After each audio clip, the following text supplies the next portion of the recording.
Buying a used graphics card can be quite sketchy, right?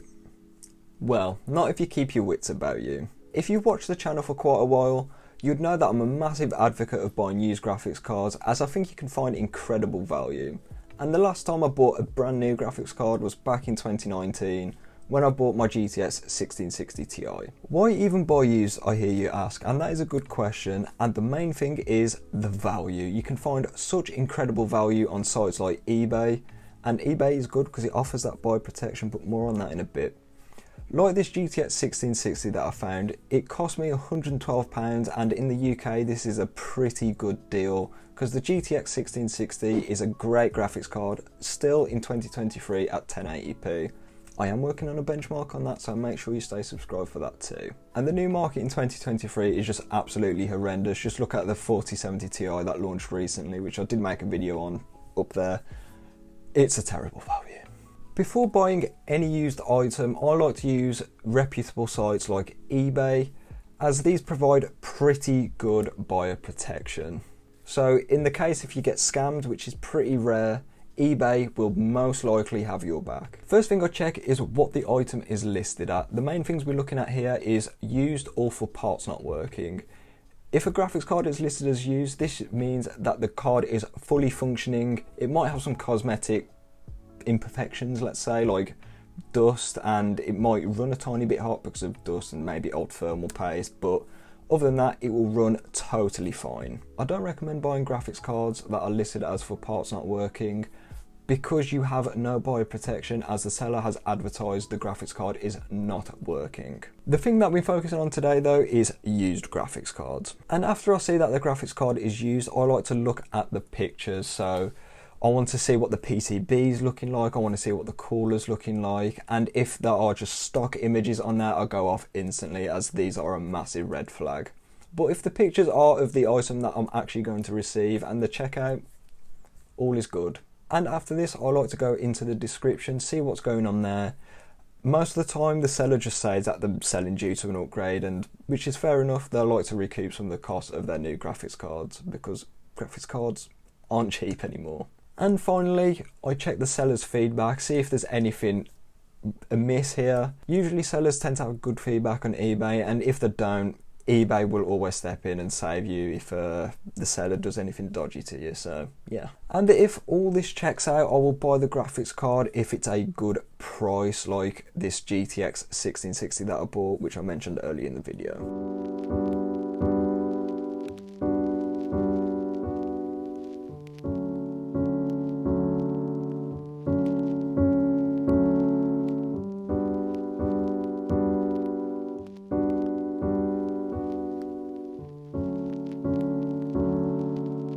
Getting the GPU physically now, and when I'm testing out GPUs, there are a few things that I like to do. I like to see, obviously, if it will display out, which is probably the easiest hurdle for a graphics card to get over, and then install drivers, run Unigine Heaven benchmark, and see how much life it's got left in it by overclocking the memory.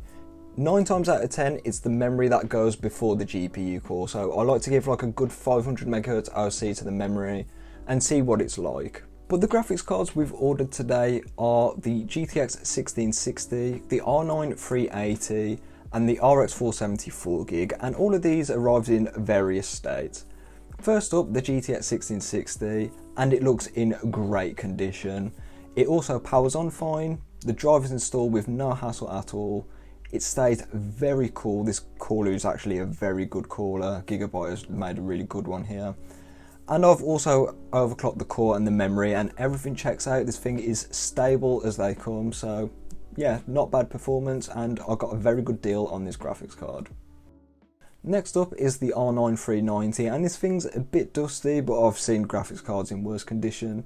It displays fine, the legacy drivers install just fine too, but it gets really hot in the Unigine Heaven benchmark, and because of this I didn't even bother overclocking it, as I could have damaged the card, so this one probably needs a repaste, which I can do in another video.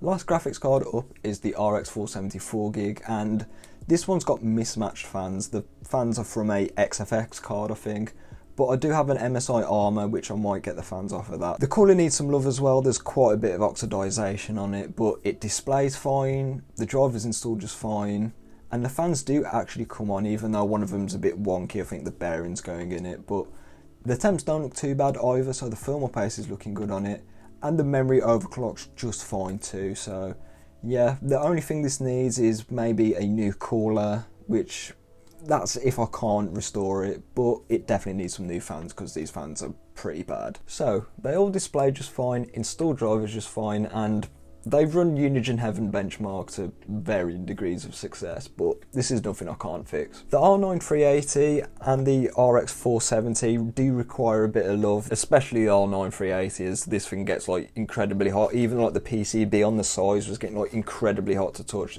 almost to the point where it burnt my hand. So yeah, that thing needs new thermal paste, I suspect, because the cooler doesn't look too bad, but this is a video I can make in the future. And this is part and parcel of buying a used graphics card. You do have to do a bit of maintenance on them because some of them can arrive very dusty. And I get that isn't for everyone, as not everyone is comfortable opening up and cleaning a graphics card, which is totally fine. Can I recommend buying a used graphics card in 2023? And the answer to that, as you probably know, is yes. Some graphics cards may require a tiny bit of love before them performing at their best, but this is part and parcel of buying a used graphics card. And I get that some people aren't comfortable with doing that, that's totally fine. This is where I'd recommend buying new.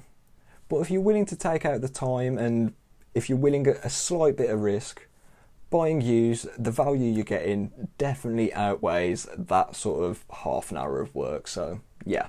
And you could also pick up a new skill as well, which is GPU cleaning, which is always a nice skill to have. So with that being said, I'm going to leave the video here. All these GPUs in this video today are going to be benchmarked at some point in the future. I just need to get around to it because it's a lot of work, I'll be honest, but I will get them videos out to you, so don't worry about that. And if you like this video, leave a like because that would be massively appreciated, and I'll catch you in the next one.